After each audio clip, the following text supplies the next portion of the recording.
Welcome to the Flight Club Podcast, a woman's guide to leaning out. We give you a behind-the-scenes look at business launch and growth through the stories of successful female entrepreneurs. Here's your host, Felina Hansen, founder and CEO of Hera Hub.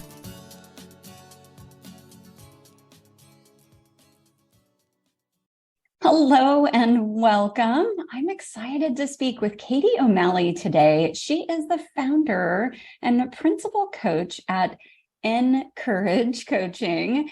Trained as a therapist with a master's degree in consulting, Katie opened the doors to Encourage Coaching in 2018 to elevate more women, people of color, and LGBTQ plus folks to rooms where decisions are made.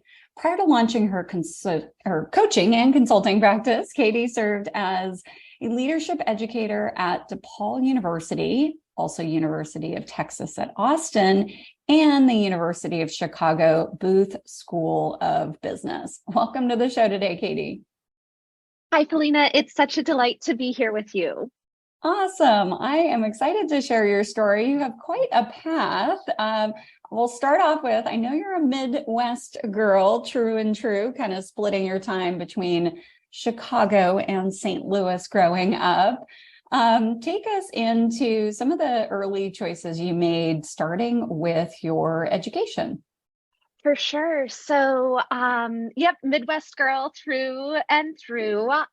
Grew up in Chicago, family moved down to St. Louis in that middle school, high school age range. And then I went off to college, to Miami of Ohio, which is a school that is just north of Cincinnati. And so while I was there, and actually how I got there was because it ended up being the only school I applied to that accepted me. I had set some pretty high goals for myself. And I am glad that I listened to my father's advice and put in for a quote backup school, because otherwise I might have not been off to college in the year 2000 like all of my peers. But ending up at Miami truly was a blessing in disguise. I studied political science. I knew that I wanted to make a difference in the world, and at that time, it felt like politics and political organizing was the way to be able to make that positive change in communities. While I studied political science, and that was my major, I always like to say that I minored in student activities. Mm-hmm. So was very involved in Greek life, in student activities, and developed a deep interest in learning more about leadership development, and had the opportunity to do an independent study with a man. His name is Dr. Denny Roberts, who is just a giant in the field of leadership education and student leadership development. And that part of the story will come back as we move on throughout this journey. But working with him in that independent study during my time at Miami kind of solidified for me that I wanted to be working with folks in their leadership development and in their career development. But I knew at the time that to do that, I needed to go and get a master's degree. And I just wasn't ready to do that until I explored what I had originally gone to school for, which was politics and political science. So graduated there in an election year in 2004, and had the opportunity to go work on one of the coordinated campaigns for John Kerry out in Minnesota. Mm-hmm. So again, keeping with that Midwest tradition. But what was interesting is that at the end of that campaign, I realized it didn't really provide the security and long-term stability I was looking for, right? You're moving from campaign to campaign until eventually you get hired on somebody's staff. And that just wasn't agreeable for me to be living that life. Yeah, not necessarily a long-term career path. Well, for some folks it is, but the stability piece of it, I can understand. Right. And to this day, I'll always say it's the hardest I've ever worked until I went full on into being an entrepreneur in my own business. But after that experience, what didn't change was my desire to be of service and to continue to help people and make positive change in communities. And so moved out to New York City, where I had the opportunity to move into fundraising and development roles for nonprofit organizations. And while I was in New York, I worked at the Children's Defense Fund and then also the Innocence Project, where our goal was to exonerate folks and get them out of prison for crimes that they didn't commit. And so doing a lot of grant writing, doing a lot of individual donor cultivation, event planning to make sure that we could provide these services for folks to get them out of prison, but then also to ensure that they were coming out on solid ground financially and with the support services that they needed. During that time, while the work clearly is meaningful and created change in people's lives, there was something that was somewhat unfulfilling for me there. And at the time, I attributed it to working in New York City on a nonprofit salary, which feels now looking back, not quite sure how I made that happen. But I missed home a little bit. So financially, and then missing home in the Midwest, decided to come back to Chicago, where I worked at the AIDS Foundation of Chicago for several years, doing very similar work, primarily focused in on events. And I felt that same distance and lack of, what's the word I'm looking for? That kind of lack of connection to the work, even though it was very clear to me the work that I did was essential to make programs happen and make policy change happen. But at that point, it really started to settle in. If I want to build a life for myself and buy a home and have a family, it might not be possible if I stay in the nonprofit field. And so moved into commercial real estate because I had some friends working. I'm looking at this and I'm like, wow, that is a big jump, girl. It is That's a whole other world. I visited the Career Center at Miami or spoken with a career coach. They likely would have said, hey, there may be a misalignment in values and goals that you should explore here before you make this 180-degree change. And I showed up on the very first day, Felina, and I knew this is not the place for me, but I'm not a quitter. And I knew there was going to be something there for me to learn. But what I didn't understand was, because of that misalignment in values, in goals, in motivations, the havoc that it would wreak on my mental health. And so over the 3.5 years that I was working in commercial real estate, my mental health really started to deteriorate, and I ended up taking medical leave of absence for a while to heal my mind and heal my heart and start to get clear about what it was that I really wanted. And it was at that time I decided at 30 it was time for me to go back to school, get my master's degree in counseling, because I knew it couldn't just be me who was struggling with the workplace and mental health and life not quite going how we were told it should go if you get a college degree and you study what you're interested in.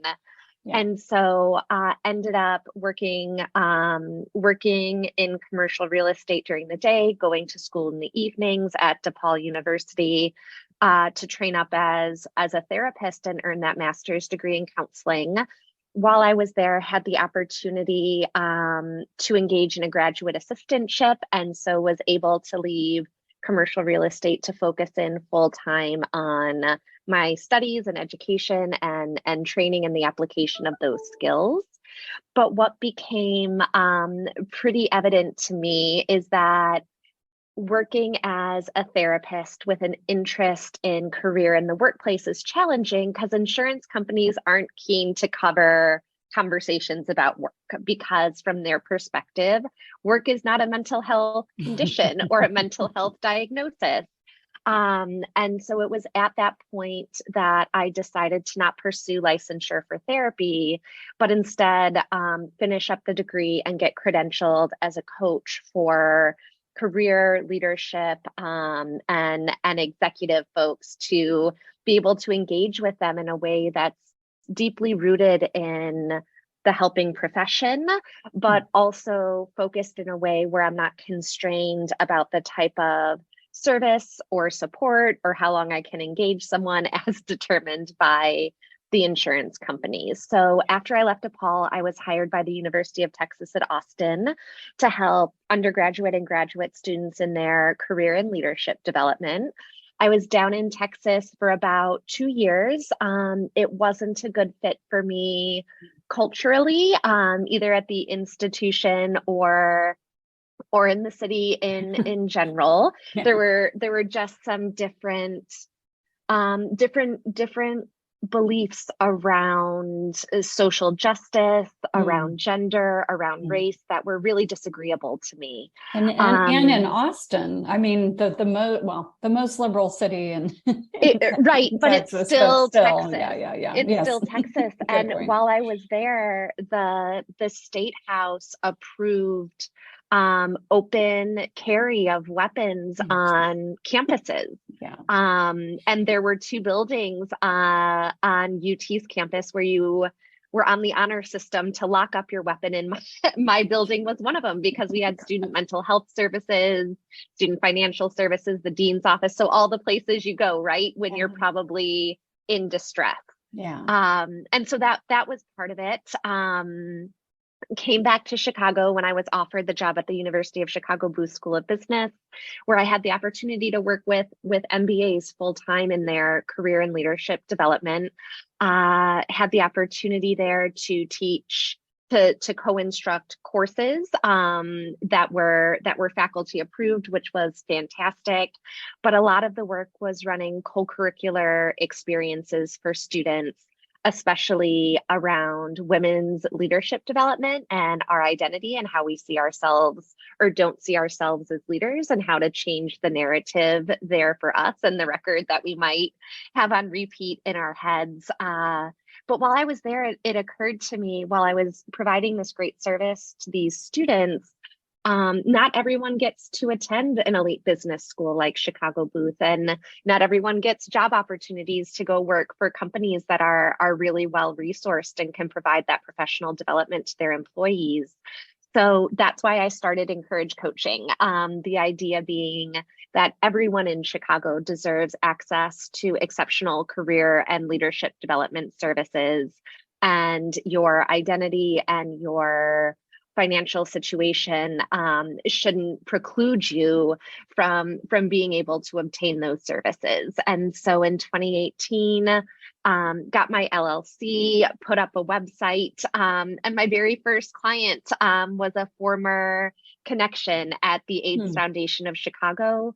He had a positive experience, referred me to 2 of his friends. They had positive experiences, referred me along. And at that time, what started to happen, and I knew this would happen, is that a lot of times people come into career leadership executive coaching, and what they really need is a therapeutic intervention first. And so I reached out to my former therapist and said, I'm not sure what the ethics are here around this, but I would love to have a really strong referral list to be able to send prospective clients that I know need support beyond what I can offer them. Can I include you on that list? Yeah. And she said, yes, absolutely. And traditionally, therapists don't trust coaches, because anyone can call themselves a coach and do a whole lot of harm. Yeah. She's like, but I literally know everything there is to know about you, including your deepest, darkest secret. And I trust you inherently. So come in and do a workshop for my group practice, and show us how you would be able to help our clients in ways that we can't or aren't approved to provide support for. So I did that, Felina. And since then, so this would have been early 2019, about 80% of my clients are referred to me from therapists from across the state. of Illinois, who I've never met before, just because their clients keep reporting back really positive experiences and advancement in their career and leadership development. So I'll pause there. That kind of brings us up almost to the present. But what questions do you have? Anything for me to dig into more? Absolutely. So I do want to go back to this decision in June 2022 to leave the Booth School. Go 100% on your own, because it's one thing to have a side hustle. It's an entirely different thing to be 100% reliant on your business. This at that period of time, obviously the world was at least coming out of its COVID slumber a bit. A hot job market, certainly. It's still hot, cooled maybe a tiny bit, but so you had a lot of opportunity. You'd already built, it sounds like, a really amazing base. Was that decision easy? Just like, boom, I'm going to do it. Here I go. So it wasn't until it was. Okay, tell me more. So yeah, it was something I had been talking to my partner, my spouse, my husband. His name is Ben, whatever you want to call him. He is good with any of those titles.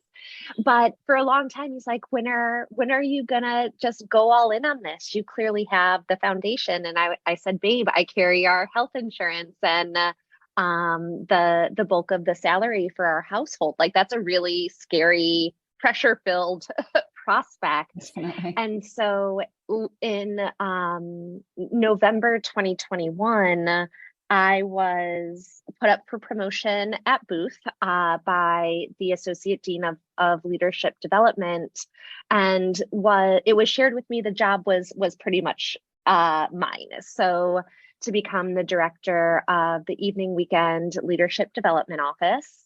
And for a job that, they made it seem like it was mine to lose. Ended up going through an interview process that lasted 10 weeks. At the end of it, only to be told they gave the job to somebody else.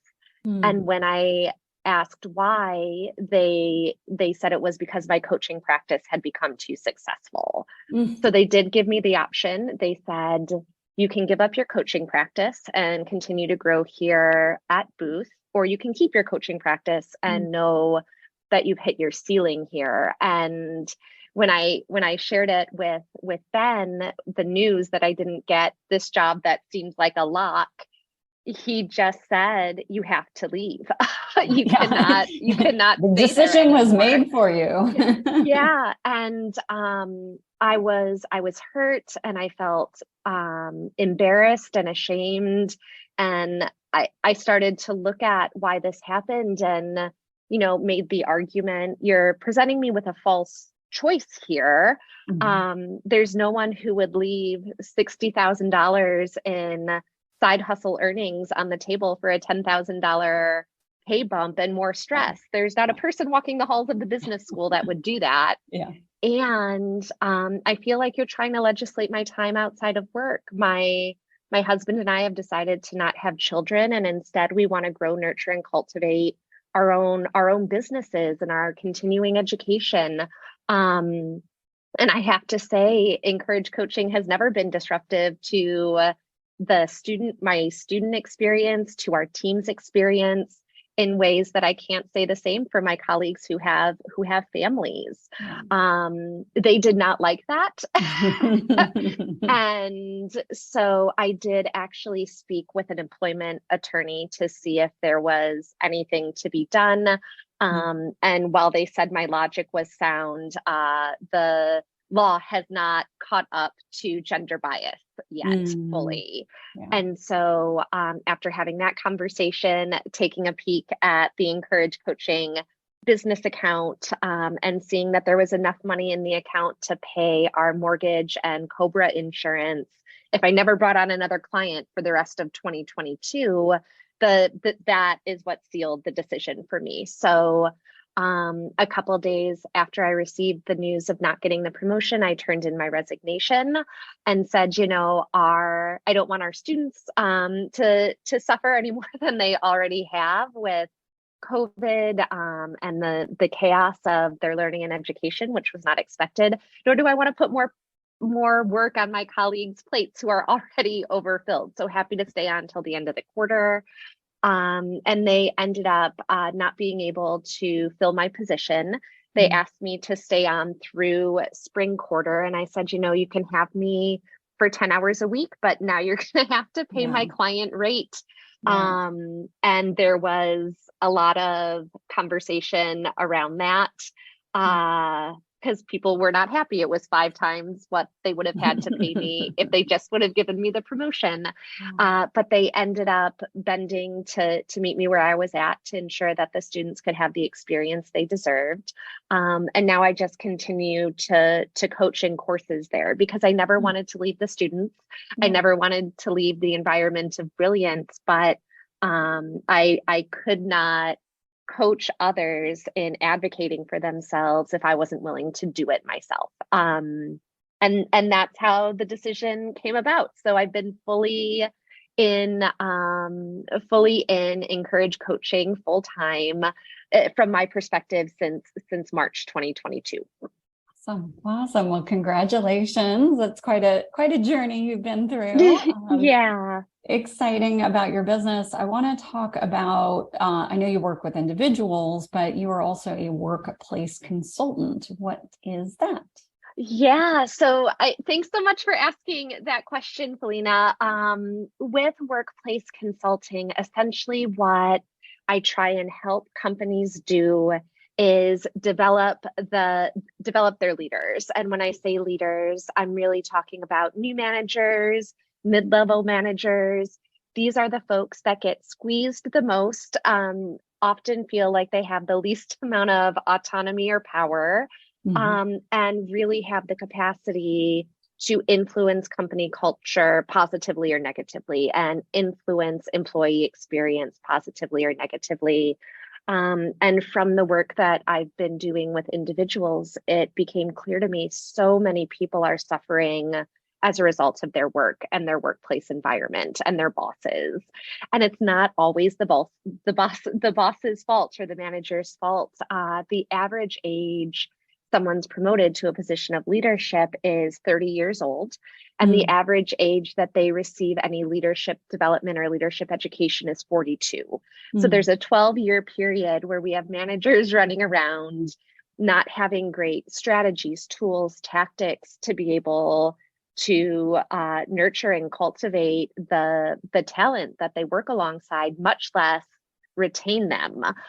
So what ends up happening is these folks unintentionally end up doing a lot of harm to individuals, to the team, and to the organization. Again, not their fault. They just haven't been set up for success. So workplace consulting through Encourage Coaching looks at what's happening really with that mid-tier of managers and leaders, and what services can we provide to correct for that? Is it a series of developmental workshops over the course of the year? Is it a coaching series, whether group or individual, that can really help to change the mindset of these managers and leaders to the point where I'm not asking them to be a therapist for their employees, but can get them to the point where they are not actively causing harm to their team and to their talent.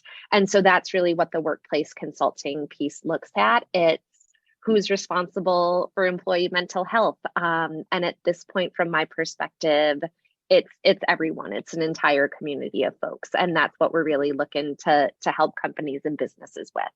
So important, so needed. I mean, even pre-COVID, but especially now with what's just the mental health crisis we're having in this country, and rise in loneliness and so many things happening. So thank you for the work that you are doing, Katie.